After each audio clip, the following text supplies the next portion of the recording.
హరి ఓం. అందరికీ నమస్కారం. ఈ భూమిపైన ద్వాపరయుగం ముగిసే ముందు శ్రీకృష్ణ నిర్యాణానికి పూర్వమే 112 సంవత్సరాల క్రితమే కలిప్రవేశం జరిగిపోయింది. అయినా కలిప్రవేశించేసరికి సంధ్యాకాలమైనందువల్ల, అప్పటికి భగవంతుడు శ్రీకృష్ణుడు ఉన్నందువల్ల కలి ఆటలు సాగలేదు. ఏమి చెయ్యడానికి పాల్పోక కలిపురుషుడు బ్రహ్మదేవుడి దగ్గరికి వెళ్ళి భూలోకం మీద అధికారం తక్షణమే తనకి కావాలన్నాడు. బ్రహ్మ అది కుదరదన్నాడు. కలి శివుడి దగ్గరికి వెళ్ళాడు. శివుడు శ్రీ మహావిష్ణువు కృష్ణుడిగా భూలోకంలో ఉన్నంత వరకు ఏమీ చెయ్యలేవు అన్నాడు. బ్రతిమాలుకున్నాడు కలి. శ్రీకృష్ణ నిర్యాణానంతరం మెల్లగా భూమిని నీ అధీనంలోకి తెచ్చుకుందువుగాన్లే అన్నాడు శివుడు. అయితే పరమేశ్వర, వేగంగా భూమిపైన నా లక్షణాల్ని విస్తరింపచేయడానికి పరివారం కావాలి నాకు అన్నాడు కలి. అదే సమయంలో కురుక్షేత్ర యుద్ధంలో మరణించిన రాక్షసుల ఆత్మలు అక్కడికి వచ్చి, ఈశ్వర, మేము పూర్తిగా తృప్తి లేకుండానే ఈ యుగంలో శరీరాన్ని వదలాల్సి వచ్చింది. మేము కలియుగంలో మా రాక్షసత్వాన్ని పూర్తిగా వినియోగించుకునే అవకాశం ఇయ్యి అని వేడుకున్నాయి. ఆ సమయంలోనే చిత్రంగా హైనాలు, గుంటనక్కలు, పందికొక్కులు మొదలైన నీచ జంతువులు మాకు ప్రజల్లో ఏ ప్రాధాన్యత లేకపోయింది, లోకులకి మేమేంటో చూపించే అవకాశం ఇవ్వమని శివుణ్ణి ప్రార్థించాయి. శివుడు వీటి గొంతెమ్మ కోరికలకి విసుక్కున్నాడు. కలిపురుషుడికి సహకరిస్తూ మీ కోరికలు తీర్చుకోండి, అయితే ధర్మపరాయణల జోలికి వెళ్ళకండి. వారికి ఆగ్రహం కలిగిందా మీ వినాశనం తప్పదు. ఎప్పుడైతే మీరు ధర్మపరాయణల జోలికి వెళ్లారో అప్పుడే కల్కి అవతరించి మిమ్మల్ని అంతమొందిస్తాడు, జాగ్రత్త అని హెచ్చరించాడు. దానవులారా, మీరు మానవ రూపంలో పుట్టి ఎదురు లేదనే గర్వంతో విర్రవీగుతూ యుక్తాలను విడిచిపెట్టి అయుక్తాల్ని స్వీకరించండి. తల పొగురుతో విచ్చలవిడిగా ప్రవర్తించండి. సాధు సజ్జనుల్ని, గోవుల్ని హింసించండి, చంపండి. స్త్రీల పట్ల విపరీత ప్రవర్తనలతో ఉండండి. మీకు అధర్మమన్నా అసత్యమన్నా పరమానందంగా ఉంటుంది. దాతృత్వం, సహనం ఉండకూడదు సుమా. ఇతరుల సంపదల్ని, స్త్రీలని లాక్కోండి. స్త్రీలకి, పిల్లలకి, గోవులకి, ధర్మపరులకి మాన ప్రాణాలు దక్కకూడదు. రాజవేష పిశాచాలే ప్రజల్ని పట్టి పీడించండి. ప్రజల్ని భయభ్రాంతులకి గురి చేయండి. మీరున్న చోట శాంతి అనే మాట వినిపించకూడదు. పైకి పరమశాంత స్వభావులుగా మంచివారిగా కనిపించండి. అవకాశం వచ్చిన వెంటనే మీ రాక్షసత్వాన్ని, జంతుత్వాన్ని చూపాలి అంటూ ఆ రాక్షసాధమ ఆత్మలకి, హీన జంతువులకి ఉపదేశించాడు కలిపురుషుడు.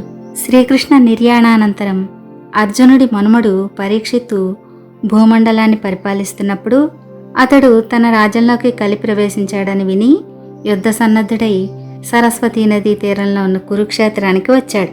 అక్కడ ఒక్క కాలు మాత్రమే ఉన్న ఒక వృషభము, పిల్లని పోగొట్టుకున్న తల్లిలా దుఃఖిస్తున్న ఒక గోమాత కనిపించాయి. అవి ఎందుకలా ఉన్నాయో అని రథం ఆపిన పరీక్షిత్తు జగద్రక్షకుడైన శ్రీకృష్ణుడు వైకుంఠానికి వెళ్ళాడు. ఆ అదను చూసి కలి ప్రవేశించాడు. ఇంకా మనము సాధు పితృగణాలు ఎవరి ఆశ్రయం పొందగలుగుతాము అని బాధపడుతున్న వాటి మాటల్ని వింటున్నాడు. అంతలోనే రాజవేషంలో వచ్చిన ఒకడు చేతిలో ఉన్న బెత్తంతో ఆ గోవుని, వృషభాన్ని కొడుతూ కాలితో నిష్కారణంగా తన్నడం మొదలుపెట్టాడు. దానికి తట్టుకోలేక అవి గోడు గోడుమని అరిచి తమని ఆ కలిపురుషుడి భార్య నుండి కాపాడమని మొరపెట్టాయి. పరీక్షిత్తు ఆ దుర్మార్గుణ్ణి చంపడానికి కత్తి పైకెత్తేసరికి ప్రాణాలు దక్కే ఉపాయం కనిపించక భయంతో నిలువెల్లా నీరు కారిపోయి ఆ కలిపురుషుడు పరీక్షిత్తు కాళ్ల మీద పడిపోయి దయ చూడమని దుఃఖిస్తూ వేడుకున్నాడు. నువ్వు అధర్మానికి బంధువువి. అసత్యం, లోభం, చౌర్యం, దౌర్జన్యం, అలక్ష్మి, కపటం, దంభం, మోసం, కుట్ర వంటివి నిన్ను అంటిపెట్టుకుని ఉంటాయి. కనుక నీ వంటి వారికి నా రాజ్యంలో చోటు లేదు. ఏ దేశంలో భగవంతుడు యజ్ఞపురుషుడై, యజ్ఞపూజితుడై ప్రజల యోగక్షేమ భారాల్ని వహిస్తూ ఉంటాడో అటువంటి పరమ పవిత్రమైన ఈ బ్రహ్మావర్త దేశంలో కాలు మోపడానికి వీలు లేదు అన్నాడు పరీక్షిత్తు. అప్పుడు కలి గడగడలాడిపోతూ, సార్వభౌమ, నిన్ను శరణు కోరాను. నాకు నిలవడానికి ఇంత నీడనైనా ఇయ్యి. నిన్ను మీరి నడుచుకోవడం నాకు సాధ్యమా? ఎక్కడో అక్కడ తలదాచుకోవడానికి ఇంత చోటు చూపించు అని ప్రాధేయపడ్డాడు. అప్పుడు పరీక్షిత్తు జూదం, మద్యపానం, స్త్రీ, ప్రాణివధ అనేవి అసత్యానికి, మదోన్మాదానికి, సంగమానికి, క్రౌర్యానికి ఉనికిపట్లవుతాయి. ఆ చోట్లలో ఉండు అని అనుమతిచ్చాడు జాలిపడి. అప్పుడు కలి, ఈ 4ంటికి నిలకడ స్థానమైన బంగారాన్ని కూడా నాకు 5వ స్థానంగా ఇవ్వమని ఏడుస్తూ అడిగాడు.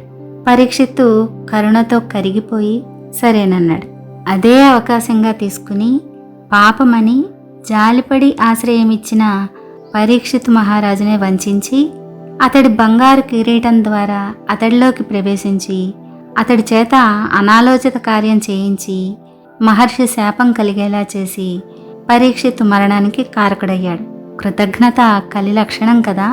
తర్వాత కలిపురుషుడు రాక్షసులతోనూ గుంటనక్క మొదలైన జంతువులతోనూ సమావేశమయ్యి కృతయుగంలో ధర్మానికి సత్యం, దయ, తపస్సు, దానం అనేవి 4 పాదాలు.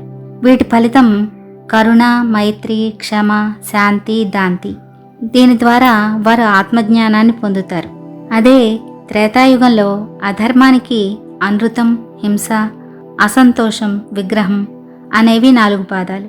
ద్వాపర యుగంలో అధర్మం 2 యశస్సు, శీలం, అధ్యయనాసక్తి, కుటుంబ భరణం ఇవి ఇష్టమవుతాయి ప్రజలందరికీ. ఇప్పుడు నా అధీనమైన తర్వాత భూమిపైన అధర్మం 3 యుగాంతానికి పూర్తిగా అధర్మమే ఉంటుంది.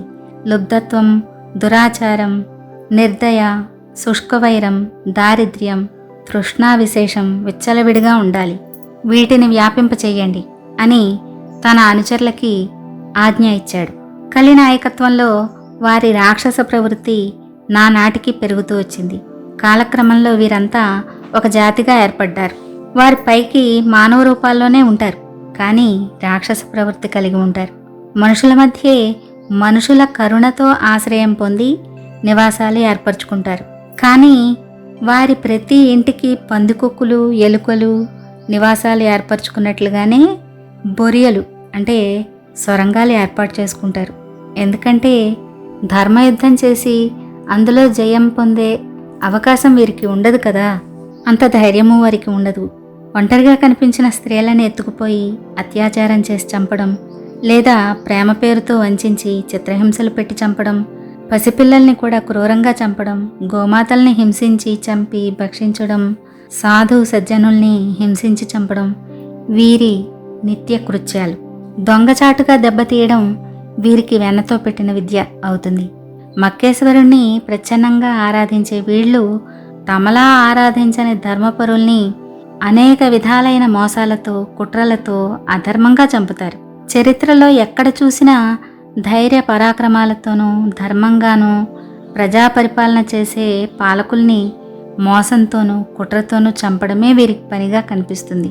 శ్రీకృష్ణుడు పాండవుల చేతిలో సంహరించబడ్డ వీరు స్వతహాగా పిరికివారైనా పైకి చాలా గంభీరంగా ఉంటారు.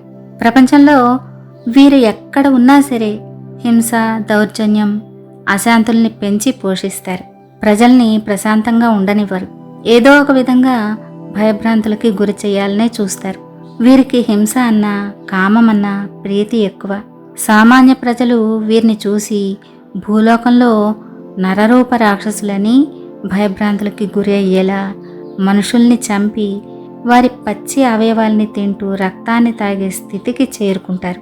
వీరి ఆగడాలకి భూమాత తల్లడిల్లిపోతుంది. వీరు వావి వరుసలు లేకుండా సంచరిస్తారు.